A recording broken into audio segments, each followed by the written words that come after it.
সুলাইমান নবী গোটা দুনিয়া চালাইছেন, ইউসুফ নবী মিশরের অর্থমন্ত্রী ছিলেন। এগুলো কোরআনে নাই। আবার সত্য কথাটা স্বীকার করেন, আপনি মানেন আর না মানেন, সত্যটা বলেন যে হ্যাঁ এটা আছে। নবীজি মদিনার রাষ্ট্র চালায় নাই, আবু বকর ওমর ওসমান চালায় নাই। এই রকম বেইমানি কথা জবানে আপনার আসে কেমনে যে ইসলামের রাজনীতি নেই? হ্যাঁ, আপনার ওই পচা চান্দাবাজি ধান্দাবাজি এটা ইসলামে নেই, এটা মানা যায়। এই রাজনীতি করি না এক কথা, মানি না আর এক কথা, খুব কঠিন কথা। গরুর গোশত আমি খাই না এটা ভিন্ন কথা, গরুর গোশত এটা ভালো না এটা আর এক কথা। আমি খাই না এটা ঠিক আছে, ভালো না এটা ঠিক নেই। আমি ইসলামের রাজনীতি করি না, রাস্তায় নেমে করি না, এটা একটা ভিন্ন কথা, কিন্তু ইসলামের রাজনীতি মানি না এটা বেঈমান হওয়ার কথা।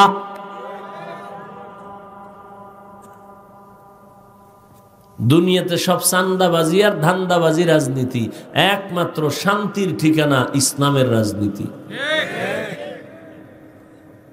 ঠিকঠাক কইছেন না? আমার খুব কষ্ট লাগছে, এটা চুপ থাকা ভালো, কারণ এই হারামখোর তো আপনারা কম না।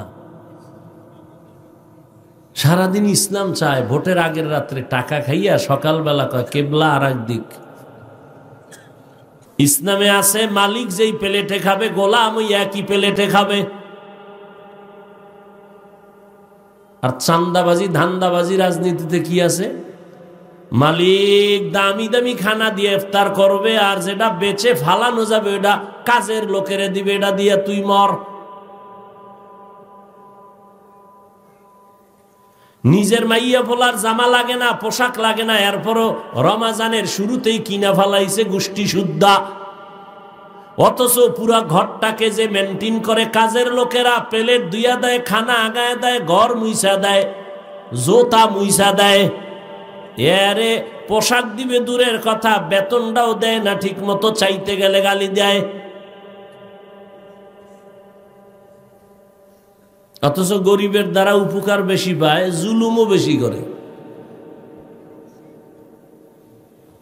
গরিব যদি বড় লোকের কাজ না করে, প্রত্যেকটা বড় লোক এক সপ্তাহে পঙ্গু হয়ে ঘরে বসে থাকতে হবে।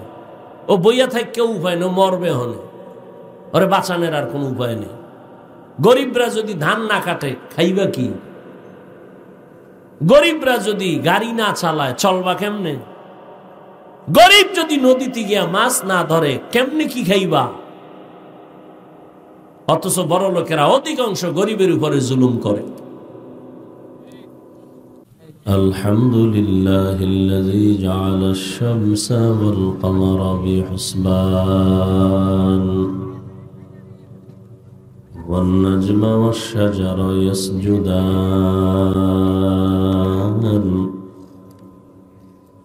وفضل زمانا على زمان كما فضل مكانا على مكان وإنسانا على إنسان ونشهد أن لا إله إلا الله وحده لا شريك له لا ضد له ولا ند له ولا مثل له ونشهد أن سيدنا ومولانا محمدا عبده ورسوله أرسله بالحق بشيرا ونذيرا وداعيا إلى الله بإذنه وسراجا منيرا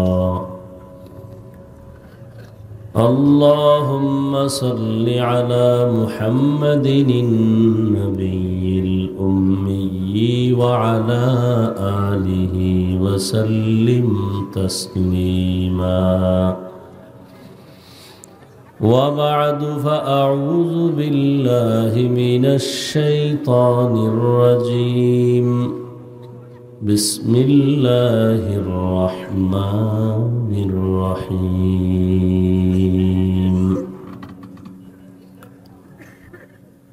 يا أيها الذين آمنوا اتقوا الله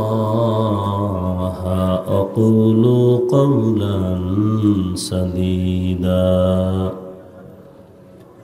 يصلح لكم أعمالكم ويغفر لكم ذنوبكم ومن يطع الله ورسوله فقد فاز فوزا عظيما وقال رسول الله صلى الله عليه وآله وسلم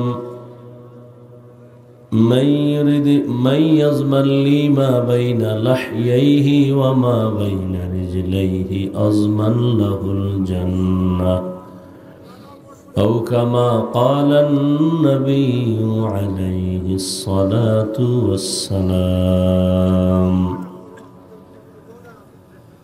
صدق الله مولانا العظيم صدق رسوله النبي الأمي الكريم ونحن على ذلك من الشاهدين والشاكرين والذاكرين والحمد لله رب العالمين سبحانك لا علم لنا إلا ما علمتنا إنك أنت العليم الحكيم رب اشرح لي صدري ويسر لي أمري واحلل عقدة من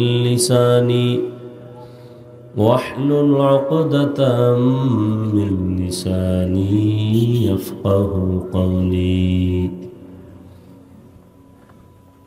حقیقت کھل جائے گی بوقت امتحان تیرے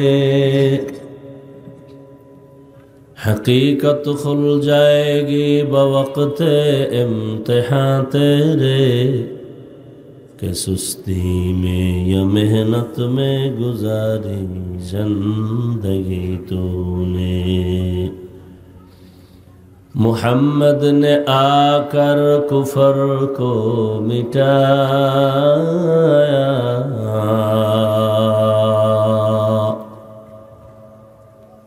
محمد نے آ کر کفر کو مٹایا کفر کو مٹا کر صداقت بتایا کفر کو مٹا کر صداقت بتایا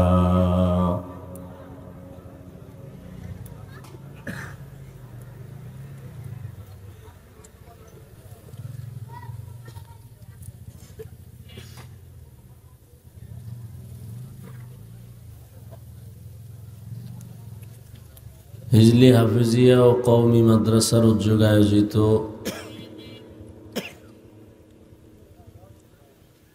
ওয়াজ মাহফিল ও হালকায় জিকির সভাপতি আলহাজ মোহাম্মদ আইয়ুব আলী মাস্টার সাহেব, প্রধান অতিথি আলহাজ অধ্যক্ষ আনোয়ারুল ইসলাম আনু সাহেব, অন্যান্য হযরত উলামায়ে কেরাম, অতিথিবৃন্দ, অত্র অঞ্চলের বিভিন্ন স্থান থেকে আগত আল্লাহ পাকের আশিকিন, জাকিরিন, শাকিরিন, মুহিব্বিন, মুরব্বিয়ান আযম, কলিজার টুকরা আমার সমবয়সী যুবক বন্ধুগণ, স্নেহের ছোট ভাই, পর্দার আড়ালে মা বোনেরা, আল্লাহ পাকের দরবারে শুকর যে আল্লাহ পাক আমাদেরকে সুস্থ রেখেছেন এবং পৃথিবীর শ্রেষ্ঠ মজলিস উলামায়ে আহলে হকের এই মজলিসে, গুনাহ মাফের মজলিসে, তওবা কবুলের মজলিসে আমাদেরকে হাজির হওয়ার তৌফিক দান করেছেন। নেয়ামতের শুকর আদায়ার্থে ইমানের আওয়াজকে উঁচু করে আওয়াজে উচ্চ কণ্ঠে দিল থেকে জবান খুলে সকলেই পড়ি আলহামদুলিল্লাহ। दरूद सलाम सय्यदुल मुरसलीन रहमतुल लिल आलमीन शफीउल मुज़निबीन खातमुन नबिय्यीन सय्यदुस सकलैन इमामुल मुरसलीन शफीअ आज़म रसूल अकरम रहमत आलम नबियुल अरब वल अजम हबीब किबरिया अशरफुल अंबिया सय्यदुल अंबिया शफीअ महशर साक़ी कौसर आका इनामदार मदीना का ताजदार आफ़ताब नबूवत फ़ख्र मौजूदात सय्यदुल मखलूक़ात हज़रत मुहम्मदुर रसूलुल्लाह सल्लल्लाहु अलैहि व आलिहि वसल्लमेर উপর সর্বোপরি শুকর যাদের অক্লান্ত পরিশ্রমের মাধ্যমে আজ সুন্দর আয়োজন সময় পরামর্শ অর্থ দিয়ে দোয়া করে উপস্থিত হয়ে মাইক লাইট প্যান্ডেলের ব্যবস্থাপনার মাধ্যমে সহযোগিতা যারা করেছেন প্রত্যেককেই আল্লাহ পাকে খেদমতের বরকতে দুনিয়াতে শান্তি পরকালে চিরমুক্তির ব্যবস্থা করে দিন। হযরত উলামায়ে কেরাম আলোচনা রেখেছেন, আপনারাও ধৈর্যের সাথে আলোচনা শুনছেন। উলামায়ে কেরামদের কথাগুলো সহি তরিকায় সকলকে আমল করার তৌফিক দান করেন। উলামায়ে হযরতের ইজ্জতকে আল্লাহ বেশি বেশি বাড়ায় দেন। লেখালেখির মাধ্যমে বলার মাধ্যমে যারা আলেমদের বিরুদ্ধে আচরণ করে আল্লাহ এদের হেদায়েত দান করেন। আমি আপনাদের দোয়া নেওয়ার পাশাপাশি সংক্ষিপ্ত আলোচনার জন্য কোরআনে হাকিমের সূরা আহজাবের 2 টুকরা আয়াতে কারিমা তিলাওয়াত করেছি। নবীজির হাদিস থেকে 1 টুকরো হাদিস পড়েছি। ইখলাস ও রুহানিয়াতের সমন্বয়ে সহি নিয়তে সহি তরিকায় সহি কিছু কথা আমাকে বলার মতো আপনাদেরকে শুনবার মতো দয়াময় আল্লাহ তৌফিক দান করেন। ইয়া আইয়ুহাল্লাযীনা আমানুত্তাকুল্লাহ, আল্লাহ পাক বলেন, হে দুনিয়ার মুমিন তোমরা তাকওয়া অর্জন করো তথা আমাকে ভয় করো। আকুলু কওলান সাদীদা, জবানের দ্বারা যা বলো সত্য সঠিক শালীন ভাষায় বলো। ইউসলিহ লাকুম আমালাকুম, এর বরকতে তোমার ত্রুটিযুক্ত আমলকে আল্লাহ ত্রুটি মুক্ত করে কবুল করে নেবেন। ওয়াগফির লাকুম যুনুবাকুম, এবং তোমাদের জীবনের সমস্ত গুনাহ আল্লাহ মাফ করে দিবেন। ওয়ামাইয়ুতিল্লাহ ওয়া রাসূলাহু, যারা আল্লাহ এবং রসুলের অনুকরণ করবেন, ফাকাদ ফাযা ফাওজান আযীমা, অতঃপর তাদের বিজয় হবে চূড়ান্ত বিজয়। নবীজি বলেন, মাইয়াজমান লি মা বাইনা লাহইহি ওয়া মা বাইনা রিজলাইহি আজমান লাহুল জান্নাহ, যে ব্যক্তি 2 জিনিস হেফাজতের জিম্মাদারি নিবে আমি রসুল তাকে জান্নাতে নেওয়ার জিম্মা নিব। প্রথম হলো জবানের হেফাজত করো, দ্বিতীয় হলো লজ্জাস্থানের হেফাজত করো। এই 2 জিনিস যদি কেউ হেফাজত করার জিম্মা নেও আমি রসুল তোমাকে জান্নাতে নেওয়ার জিম্মা নিলাম। এই তুই মোবাইল নিছো কেন হাতে? কে দিছে তোর মোবাইল?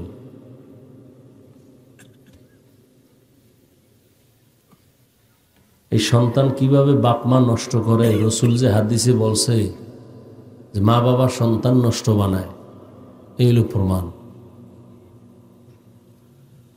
অযোগ্য মা বাপ বাচ্চার হাতে মোবাইল তুলে দিছে, আর ছুরি দিয়ে গলা কাটা এটা ডাইরেক্ট, আর মোবাইল হাতে দিয়ে ওর জীবনকে ধ্বংস করা এটা ইনডাইরেক্ট। বউ যদি চালাইতে না পারো তোমারে বিয়া করতে কে বলছে? আর সন্তানের হক আদায় না করতে পারলে তুমি সন্তান নিছো কেন? তামাশা না? আল্লাহ হেদায়াত দান করুন। আমি অল্প টাইম কথা বলবো, শুধু সাবধান এবং খেয়াল করে দুটো কথা শুনবেন। আপনার থেকে আমি কোনো জবাব চাইলে আপনি দিবেন, তবে চিল্লাচিল্লি করবেন না, এটা মজলিসের আদব না। সব মজলিস চিল্লানোর মজলিস না, চিল্লানোর মজলিস আলাদা। এখানে কথা বুঝবেন, প্রয়োজন হলে জবাব দিবেন স্বাভাবিক ঠান্ডা আওয়াজে। আপনার এখানে চিল্লানোর কিচ্ছু নেই। আপনি ঠিক বললে এরপর আমার কথা ঠিক হবে, বিষয়টা কি এমন? তা আপনি ঠিক ঠিক বলেন কেন? ভদ্র মানুষের মতো চুপচাপ বসে বেহেশতের বাগানে বসছেন, আল্লাহ দয়া করে বসাইছেন। অতএব এখান থেকে যেন গুনাহ নিয়ে বাড়ি না যান। আল্লাহ পাক হেদায়াতের দৌলত সবাইকে দান করেন।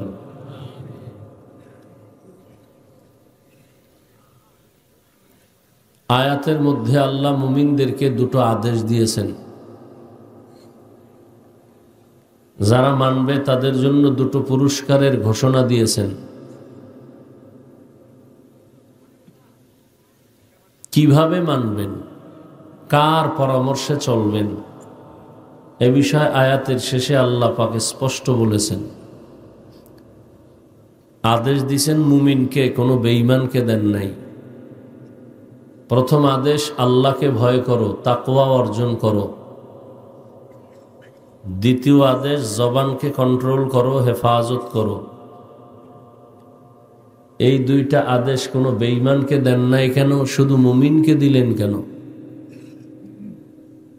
এর সংক্ষিপ্ত জবাব হলো, জান্নাত শুধু মুমিন পাবে, আর কেউ পাবে না।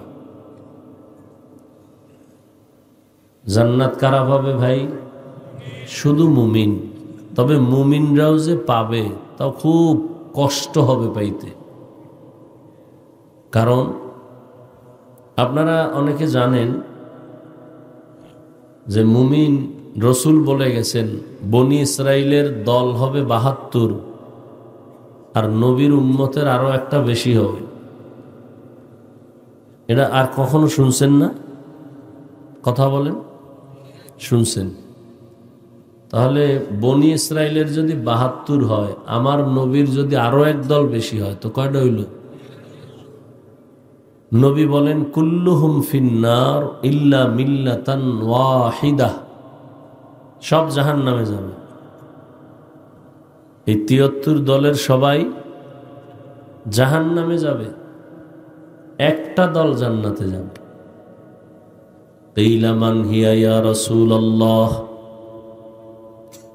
সাহাবায়ে কেরামদের কেউ প্রশ্ন করলেন, ইয়া রাসূলুল্লাহ সেই দলের পরিচয় কি? ক্বালা মা আনা আলাইহি ওয়া আসহাবী, নবীজি বললেন আমি মুহাম্মদ যেই আদর্শের উপরে আছি এবং আমার হাতে করা সাহাবায়ে কেরাম যে আদর্শের উপরে আছেন, এই দুই আদর্শকে ফলো করে যারা চলবে এরাই নাজাত প্রাপ্ত, মুক্তি পেয়ে জান্নাতে যাবে।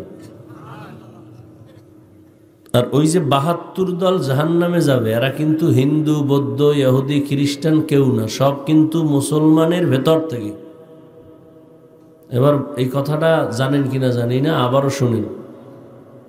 ৭৩ দলের ৭২ দল জাহান্নামে যাবে, এদের মধ্যে কোনো হিন্দু, বৌদ্ধ, ইহুদি, খ্রিস্টান কেউ নাই, সব কিন্তু মুসলমান। তাহলে বুঝেন যে মুমিন জান্নাত পেতে হলে কতটা পেরেশান হতে হবে। ৭২ দল মুমিন জাহান্নামে যাবে, আর ওই যাদের নাম বললাম বিধর্মী, এরা তো বিনা হিসাবে জাহান্নামী। আর এক দল জান্নাতে যাবে, তাদের পরিচয় কি? তারা নবীও মানবে, সাহাবায়ে কেরামদেরও মানবে। যারা বলবে আমরা শুধু নবী মানি, সাহাবা মানি না, এরা মুমিন মুসলমান হলেও তারা ৭২ দলের অন্তর্ভুক্ত। তাহলে মুমিনকে আল্লাহ বললেন কেন জান্নাত শুধু মুমিন পাবে, কোনো বিধর্মী, কোনো বেঈমান জান্নাত পাবে না। যদিও হাদিস শরীফে এক জায়গায় নবী বলছেন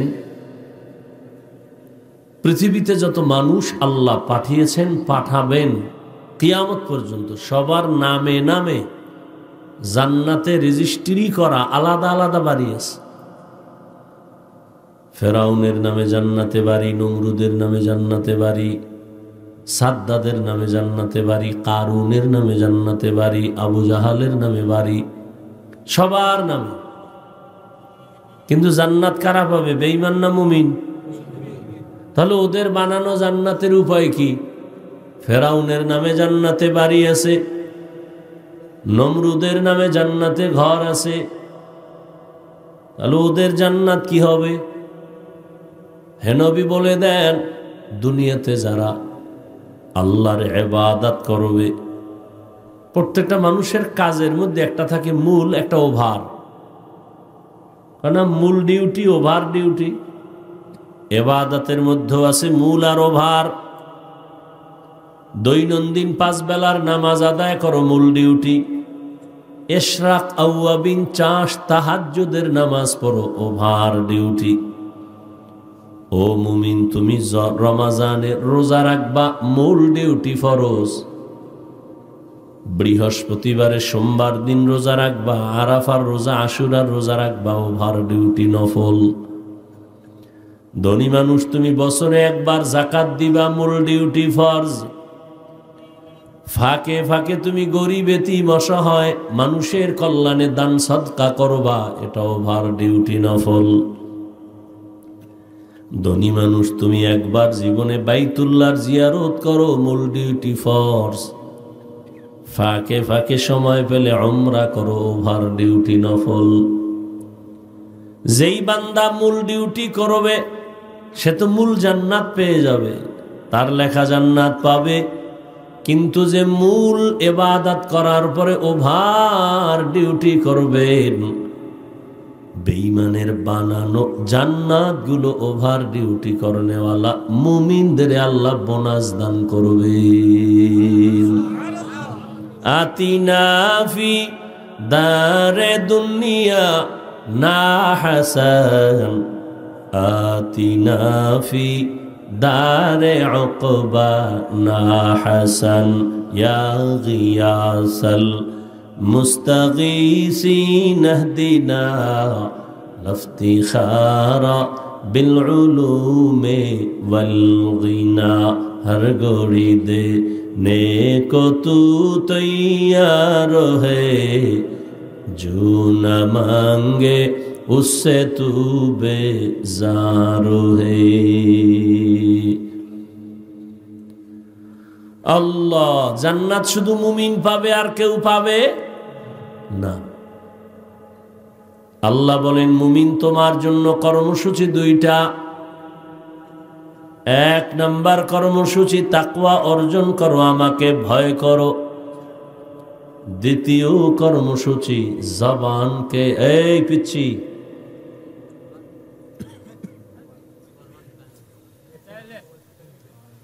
জবানকে কন্ট্রোল করো।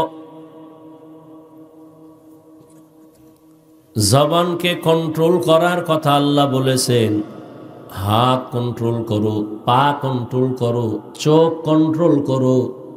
আল্লাহ কথা এখানে বলেন নাই কেন? জবান হেফাজত করো কেন বললেন? এর বলার এক কারণ হলো, জবান এটা পুরা বডির মধ্যে একটা আলাদা বড় দামি নিয়ামত, এক কারণ। আর এক কারণ হইল, এই জিহ্বা হলো মারাত্মক একটা অস্ত্র। কয় কারণ? 2 কারণ। নিয়ামত কেমন? বলে জবান এমন এক নিয়ামত, এই জবানের আওয়াজের দ্বারা পরিচয় আমি একজন মানুষ। জবানের আওয়াজের দ্বারাই তো পরিচয় আমি একজন আলেম। জবানের কথার দ্বারা পরিচয় আমার বংশ ভালো না খারাপ। আমার হাত পরিচয় দেয় না, চোখ পরিচয় দেয় না, জবান আমাকে পরিচয় দেয় আমি ভালো মানুষ না খারাপ মানুষ। জবান এমন একটা বড় নেয়ামত, এই যে মাউথ সামনে নিয়ে আমি কথা বলি, এ কথাগুলো মেশিন টেনে টেনে হর্ন দিয়া ইউনিটের মাধ্যমে কথাগুলো অনেক দূরে পৌঁছায়া দেয়। এই যে মেশিন এই কথা টেনে নিতেছে, দীর্ঘ টাইম এই মেশিন চলতে চলতে আর পারবে না, ফ্যানের বাতাস দিয়ে ঠান্ডা করা লাগবে। ওভার যদি চালাইতে থাকে হঠাৎ করে মেশিনের মধ্যে আগুন লেগে যাবে, পুড়িয়া যাবে। জিহ্বা নামের মেশিন দিয়া দুনিয়াতে আসার থেকে আজ পর্যন্ত হাজার কোটি কোটি কোটি কথা সাপ্লাই দেওয়া হলো, একবারও তোমার জিহ্বা বন্ধ হয় নাই। কথা বলতে বলতে ঠোঁট ব্যথা করে, গাল ব্যথা করে, কপাল ব্যথা করে, কিন্তু কখনো আল্লাহর দেয়া জিহ্বা কখনো ব্যথা করে না। বড় নিয়ামত। মোবাইল হাতে নিয়ে কথা বলতেছেন, আপনার আপনজন প্রিয় মানুষ, লাগাতার কথা চলতেছে চলতেছে, ঘন্টা চলে যাচ্ছে, খবর নাই। হঠাৎ করিয়া মোবাইলের কথা কেটে গেল, লাইন ডিসকানেক্ট হয়ে গেল। মোবাইলের দিকে তাকাইলেন, কথা কেটে গেল কেন?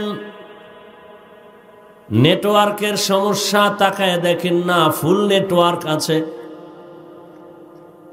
টাকা নাই, ব্যালেন্স নাই, চেক করে দেখলেন পর্যাপ্ত পরিমাণও টাকা আছে।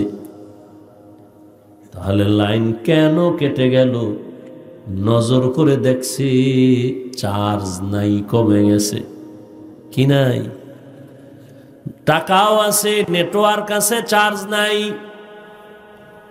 দ্রুত পাওয়ার হাউসের থেকে চার্জ দিয়া মোবাইলকে ফুল করে নাও, আবার আনলিমিটেড কথা বলো, কোনো বাধা হবে না।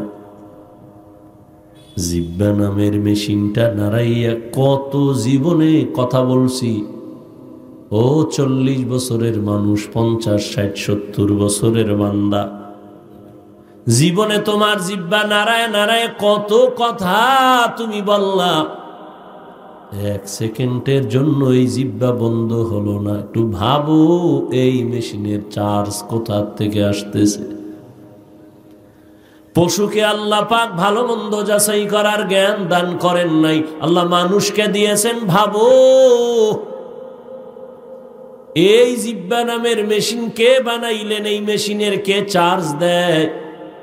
তুমি যদি ভাবতেই থাকো, হঠাৎ করে পরিচয় পাইবা এর মালিক একজন আছে, এখনো তারে চিনি না। বলখের বাদশাহ ইব্রাহিম ইবনে আদহাম বিশাল বড় দুনিয়ার রাষ্ট্রপতি, রাষ্ট্র চালায়, কিন্তু আল্লাহ তারে ভাবনার সাগরে ফালায় দিলেন। হঠাৎ করে দেখে আমার অর্ডারে বলখের মানুষ উঠে আর বসে, কিন্তু পূর্বাকাশের সূর্যটা পশ্চিম দিকে যে ওইটা ডুবে যায়, এটা তো আমি ইব্রাহিমের কথায় উঠে না, ডুবে না। এই সূর্যটা প্রতিদিন সকালবেলা উঠে সন্ধ্যাবেলা অস্তমিত হয়। এর পেছনে তো কোনো মালিক আছে, ইশারা দেনেওয়ালা আছে। আমার ইশারায় চন্দ্র চলে না, সূর্য চলে না। তাহলে বোঝা গেল ওই সূর্য যার ইশারায় চলে তার পাওয়ার আরো বেশি। ইব্রাহিম চিন্তায় পড়ে গেল, এই পাওয়ার আলারে তো আমি এখনো চিনি না। ভাবতে ভাবতে ভাবতে ভাবতে হঠাৎ একদিন বলে, রাজত্ব বাপ,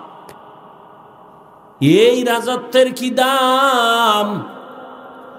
মখমলের চাদর ফালাইয়া, রাজকীয় পোশাক ফালাইয়া এই ইব্রাহিম একদিন সালার চট গায়ে দিয়া রাস্তায় রাস্তায় ঘুরে সাগরে যায়, আর তালাশ করে সূর্যের মালিকের কই পাই, চাঁদের মালিকের কোথায় পাই, তারে চিনলাম না।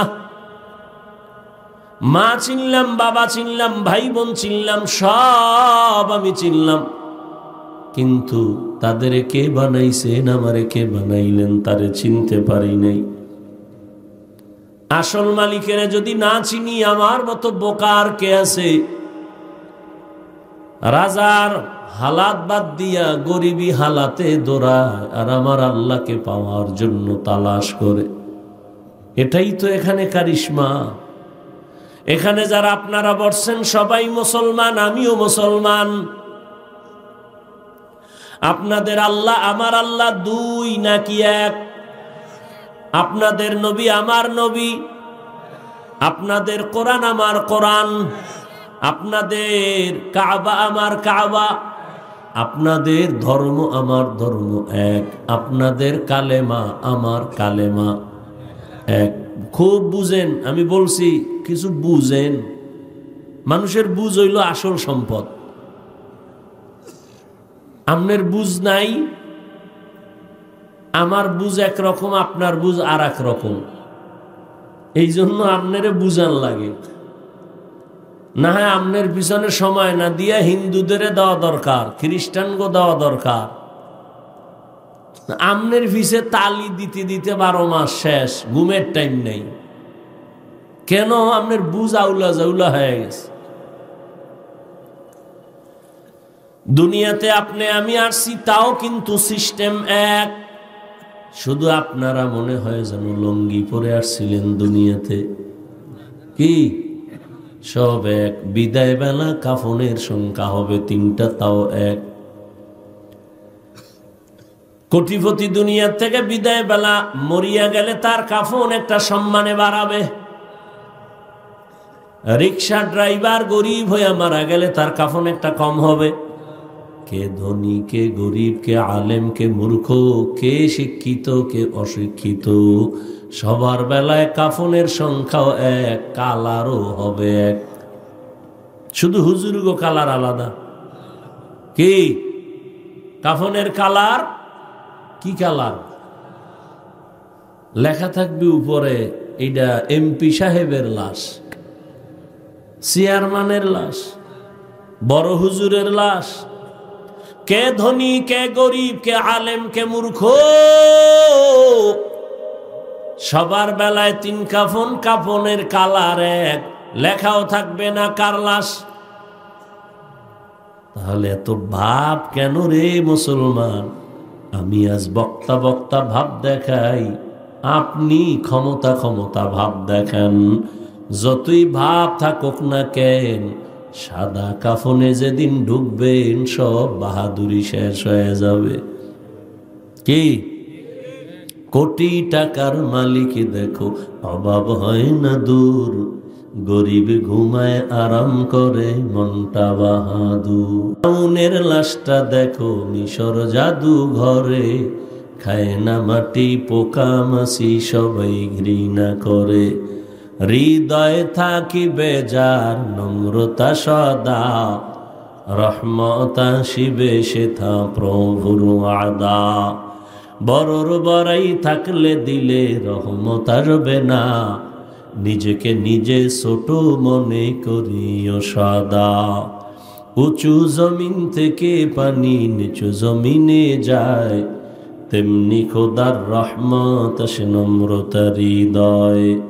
ভোগবিলাসের বাড়ি গাড়ি পরে রবে সব, থাকতে সময় স্মরণ করো আল্লাহ আমার রব। ফেরাউনের নাম শুনলে সবাই ঘৃণা করে, অথচ ফেরাউনের আঙ্গুলের ইশারায় পুরা মিশর কম্পমান হয়ে যাইত। আজ ওই ফেরাউনের নাম দুনিয়ার কোনো ঘরের মধ্যে নাই। এরে নবীর আশেক, আল্লাহর মোহাব্বত আর পরিচয়। আপনারাও মুসলমান, আমিও মুসলমান। আপনার আমার আল্লাহ এক, নবী এক, কোরআন এক, কাবা এক, ধর্ম এক, কালেমা এক। বিদায়বেলা কাফনের সংখ্যাও এক, কালারও এক। কবরের সাইজ হবে একটু আলাদা, না তাও এক। কবরের মধ্যে রেখে যখন সবাই চলে যাবে, প্রশ্ন হবে সবার বেলায় 3টা, তাও এক। আমাকে যেই প্রশ্ন করা হবে, আপনাকে একই প্রশ্ন করা হবে। রবের পরিচয় দাও, ধর্মের পরিচয় দাও, রাহমাতুল লিল আলামিনের পরিচয় দাও। সবার বেলা একই প্রশ্ন। নবীজি বলেন, যারা জবাব দিবে তাদের কবর হবে রাউযাতুম মির রিয়াজিল জান্নাহ। যারা জবাব দিতে পারবে না তাদের কবর হবে হুফরাতুম মিন হুফারিন নার। এরে নবীর আশিক, এরে যুবক, বৃদ্ধ বাবাজি, পর্দার আড়ালের মা বোনেরা, আপনার আমার আল্লাহ এক, নবী এক, কোরআন এক, সব এক। অথচ আমি নামাজ ছাড়তে চাই না। তুমি কেমন ভিআইপি মুসলমান যে নামাজ পড়তেই চাও না? আমি দাড়ি কাটতে লজ্জা পাই। হে যুবক, তুমি দাড়ি রাখতে লজ্জা পাও, তুমি কত বড় ভিআইপি মুসলমান। আমি পর্দা না করলে লজ্জা পাই, তুমি কেমন মুসলমান যে পর্দা করতে গেলে লজ্জা পাও। আমি মসজিদে না ঢুকলে লজ্জা পাই, তুমি কেমন মুসলমান যে মসজিদে ঢুকতে গেলে তোমার লজ্জা হয়। বুঝি না, কিছুই বুঝি না কিভাবে তোমরা আছো। কি আমরা কি ভুলে আছি নাকি তোমরা ভুলে আছো তাও বুঝি না রে বাবা। তাবলীগওয়ালাদের বয়ান, পীর মাশায়েখের বয়ান, জুমার খতিবের বয়ান, বক্তাদের বয়ান, এরপরও কেন মানুষের আমলের কথা শূন্য। এখানে এত মানুষ বসে আছে, অনেক আল্লাহর গোলাম বসে আছে। আজকে ফজর পড়ে নাই, জোহর পড়ে নাই, আসর পড়ে নাই, মাগরিব পড়ে নাই, এশাও পড়ে নাই। বয়ানের পরে বের হয়ে যাবে, ফজরের খবর নাই। দরওয়াজা জানালা বন্ধ করে মোবাইল সামনে নিয়ে সারা রাত কবিরা গুনাহ, কবিরা গুনাহ, কবিরা গুনাহ, কবিরা গুনাহ করে রাত কাটাবে। কি আর বলবো রে যুবক, 40 বছর পর্যন্ত যুবকের চেহারা থাকবে উজ্জ্বল। 25-30 বছর হইতে না হইতেই তোমার চেহারা কেন দুর্বল, কেন আলো নাই, নূর নাই, আকর্ষণ নাই, দেখলে মায়া লাগে না। সারা রাত গুনাহ করেছো, কেমন যেন ভয় লাগে। একটা ঘরের মধ্যে 4-5টা রুম, এক রুমে মা বাবা, আর এক রুমে ছেলে, কারো কোন রুমে মেয়ে ঘুমায়, সবাই মোবাইল নিয়ে জেনা জেনা জেনা চলে। চোখের জেনা, কানের জেনা, সারা রাত। কখন রাত 2টা 3টা 4টা বাজে খবর নাই। আল্লাহ সারাইছে।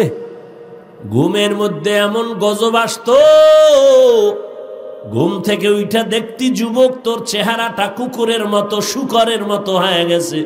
শুধু মুহাম্মদের উম্মত হওয়ার কারণে বেঁচে গেছো। মুহাম্মদের উম্মত হওয়ার কারণে আল্লাহ এমন লজ্জা দিবেন না। আল্লাহ ওয়াদা দিছেন, না হয় যেই গুনাহ করো ঘুমের মধ্যেই তো আযাব আসার দরকার। আল্লাহর দেয়া পানি, আল্লাহর দেয়া বাতাস, আল্লাহর দেয়া সূর্যের আলো, চাঁদের আলো, জমিনের ফসল, গাছের ফল, নদীর মাছ, সব আল্লাহর। সবই ভোগ করতেছো, কিন্তু সে আল্লাহরে চিনো না, চিনার চেষ্টাও করো না, শুকর আদায় করো না। দোকান থেকে তুমি 1 বোতল পানি কিনবা, আধা লিটার 12-15-20 টাকা দেওয়া লাগবে। আমার আল্লাহর দেয়া পানি ফ্রি ফ্রি ব্যয় করতেছো, কয় টাকা বিল দিছো? এরে আল্লাহর গোলাম, তোমার শ্বাস প্রশ্বাসে কষ্ট, হসপিটালে গিয়া অক্সিজেনের পাইপ লাগাইলা, 3-4 ঘন্টা তুমি অক্সিজেন ব্যবহার করলা, কম্পিউটারে মনিটরে বিল আসছে, টাকা দাও। আল্লাহর দেওয়া ফ্রি ফ্রি বাতাস ভোগ করছো, কয় টাকা বিল দিছো জীবনে? সূর্যের আলোটারে মানুষ দরিয়া বিদ্যুৎ আবিষ্কার করে ঘরে ঘরে দেয়, মাসে মাসে বিল নেয়। আল্লাহর দেওয়া সূর্যের আলো ফ্রি ফ্রি ভোগ করলা, বলো কয় টাকা বিল দিছো?